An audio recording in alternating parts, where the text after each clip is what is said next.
नमस्कार साथियों, अभी उपस्थित हूँ बापू सभागार में और यहाँ पे मिल्लत बचाओ मुल्क बचाओ कार्यक्रम रखा गया था, जिसमें मुस्लिम समाज के लोग आए हुए हैं।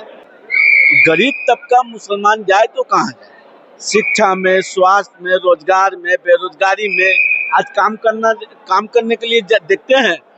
बिहार के किसी भी कोने स्टेशन पे चले जाइए, चेन्नई, मुंबई, मद्रास, हरियाणा, गुजरात जाते हैं लोग काम करने के लिए।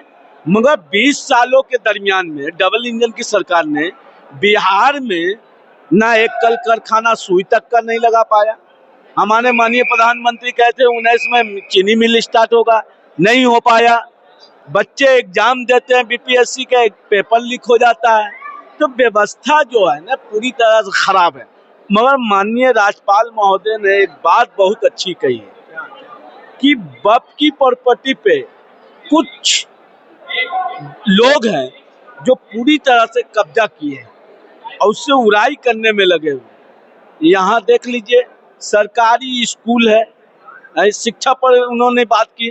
सरकारी स्कूल में दिखा दीजिए, ना डीएम का बेटा मिलेगा ना सीएम का बेटा मिला, यहाँ तक कि चपरासी तक का बेटा आपको उस स्कूल में नहीं मिलेगा।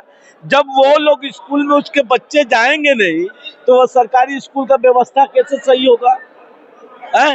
तो तमाम बात है। अब बताइए, वक्फ की प्रॉपर्टी को लगातार माननीय नीतीश कुमार डबल इंजन की सरकार लूटवाने का काम कर रही है। वक्फ बोर्ड के चेयरमैन इसादुल्ला इसके जिम्मेवार है। हम कोई चेयरमैन किसी बोर्ड का होता है, अब मुसलमान है वो, उनको बना दिया जाता है, कमेटी बनती है, तो क्या लोगों के भला के लिए होनी चाहिए थी?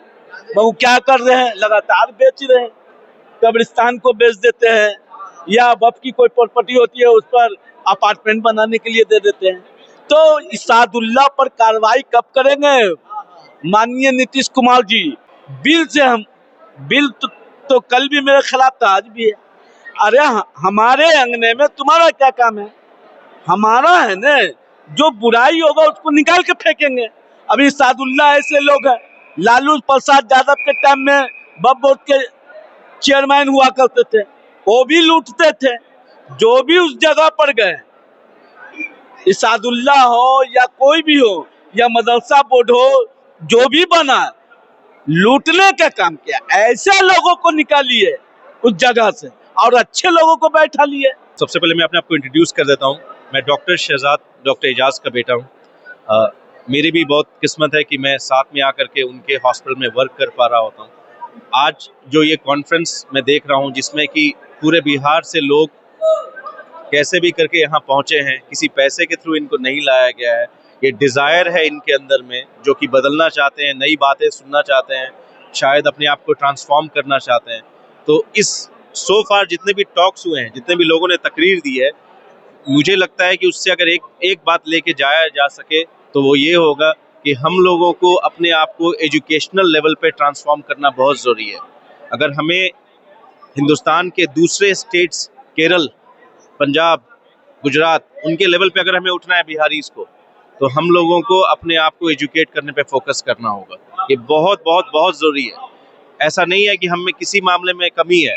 जैसे बाकी जगह के बच्चे होते हैं समझदार और तेज़, यहाँ के भी बच्चे वैसे ही समझदार और तेज़ हैं, बट उनको वो अपॉर्चुनिटी नहीं मिल पा रही होती है।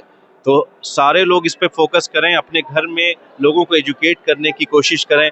आप अपने माध्यम से भी इस चीज़ को पहुंचाने की कोशिश करिए कि वो हिंदू मुस्लिम, उससे कोई फर्क नहीं पड़ रहा है। वो जब फिनेंशियली बैकवर्ड है तो हैं, तो आप हिंदू मुस्लिम, हिंदू भी भगवान पे बिलीव करते हैं, मुस्लिम भी भगवान पे बिलीव करते हैं, क्रिश्चियन भी भगवान पे बिलीव करते हैं, सब बिलीव कर रहे हैं। तो उसमें हम लोग डिवाइडेड नहीं है, बिल्कुल नहीं डिवाइडेड है। बट हम लोगों को अगर हमारा स्टेट, हमारे कम्युनिटी को अगर ऊपर ले जाना है, तो हम लोगों को एजुकेशन पर सबसे ज्यादा ध्यान देना होगा। एग्जैक्टली। संशोधन जो हुआ है उसमें क्या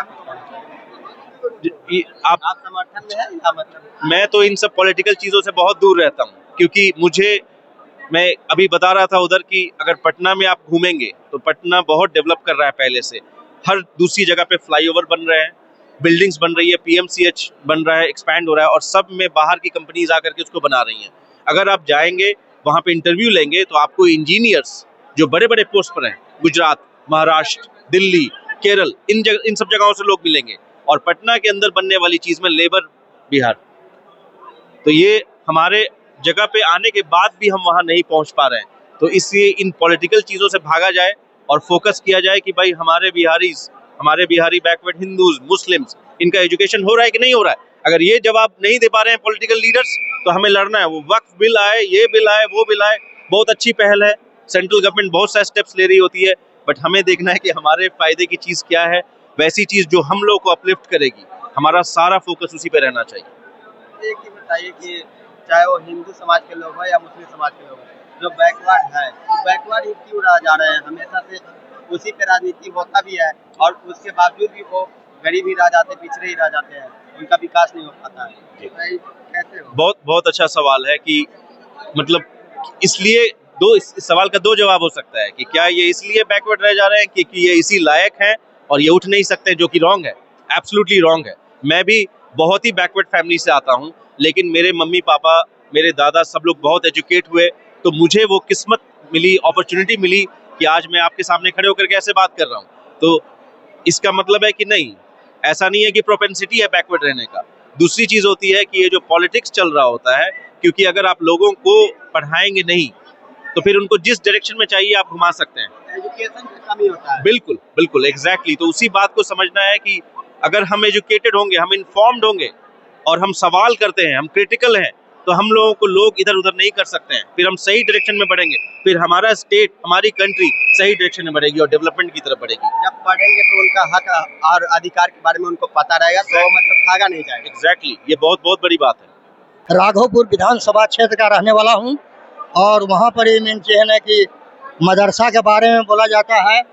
वो मेंशन है कि मदरसा का पहले मदरसा था, लेकिन उसको ढा के और कुम्हार लोग हैं के कब्जा कर लिया। हमारा ज़मीन खरीदा हुआ था, हमारा स्कूल था, वहाँ पर ही बच्चा हमारा मदरसा में पढ़ता था। लेकिन आज वो मदरसा के देखा जाए हैं तो बड़ी बदतर हाल हो चुका है ये नीतीश कुमार की सरकार में। और दूसरा नंबर है कि पहले नीतीश कुमार सही काम करते थे, अच्छा मेंटेन काम हो रहा था हैं, लेकिन जब से ये बीजेपी में किए हैं, पलटू राम बने, तब से हैं हमारा मुस्लिम समाज को बुरी नज़र से देखा जा रहा है बिहार में, हैं कड़ा नज़र से देखा जाता है। हैं हम चाहते हैं कि सरकार को मैं बताना चाह रहे हैं कि हम जितने भी मुस्लिम हैं, हम अच्छा तरह से वोटर हैं। हमारा समर्थन करेंगे इस बार आप लोग, किनके साथ रहेंगे आप? मुस्लिम समुदाय के लोग हम तो देख लिए मेंटेन नीतीश कुमार के सरकार को, और मेंटेन इस बार पूरा हम लोग जोर तोर से तेजस्वी यादव की ओर हमारा पूरा जा रहा है राघोपुर विधानसभा क्षेत्र। कोई भी हिंदू हो, मुसलमान हो, सिख ईसाई कोई भी संपत्ति हड़प कर, क्योंकि ये जो मुसलमान जो वृद्धा पेंशन क्यों बनता है? सरकार किसको दे रहा है? गरीब को दे रहा है, क्योंकि उसके माल को हड़प नहीं किया था। नालंदा डिस्ट्रिक्ट में बिहार का हम जिस सोगड़ा बस वोट का है, ठीक है, वो नावल थी, उसके बाल बच्चे नहीं थे, वो सरकार नहीं, वो गरीब गुरु के जो यतीम, बेसहारा, लाचार, अनाथ, उसके लिए जो बेघर है उसको घर मिलना चाहिए। आज उसको नहीं मिला। गल्ला क्या है? गल्ला गरीब को जिसको मिलना नहीं चाहिए उसको मिल नहीं पा रहा है, आम आदमी को मिला। ये सरकार नरेंद्र मोदी सही है, इसके समर्थन में है, हम हमेशा रहेंगे। और कहने मतलब कि दुनिया में कुछ नहीं है, आज देख पढ़ने का निशान ही है क्या दुनिया में। लोग ये हम लोग जो है भटजुग में चल रहे, भटके हुए, एक दूसरे नहीं पहचाने। आखिरी स्टेज ट्रेन पहुंचने वाली है, स्टेज पे है, अब इसके बाद कोई जमाना नहीं। अब ये इंसान एक दूसरे पहचान नहीं रहा है। ये आखिरी लोग नरेंद्र मोदी बहुत अच्छे कर रहे हैं, इसके हम समर्थन में, इसके हम बीजेपी के अध्यक्ष में, ठीक है ना। और कहने मतलब है कि जो भी हम काम के वर्ग किस तरह से नरेंद्र मोदी जहाँ भी कर, आज देखिए अटल बिहारी वाजपेयी नहीं किया, नरेंद्र मोदी इतना करके दिखा दिया, और ऐसा कोई नेता नहीं कर पाएगा, ना कांग्रेस का नहीं कोई है, ठीक है। और नीतीश कुमार जो पलटू राम है, वो लालू मेरा भाई है, बस उसका वही है ड्रामा। आप केंद्र में मोदी जी को पसंद करते हैं, और राज्य की बात की जी, नहीं हम नरेंद्र मोदी, बस जी बस जी।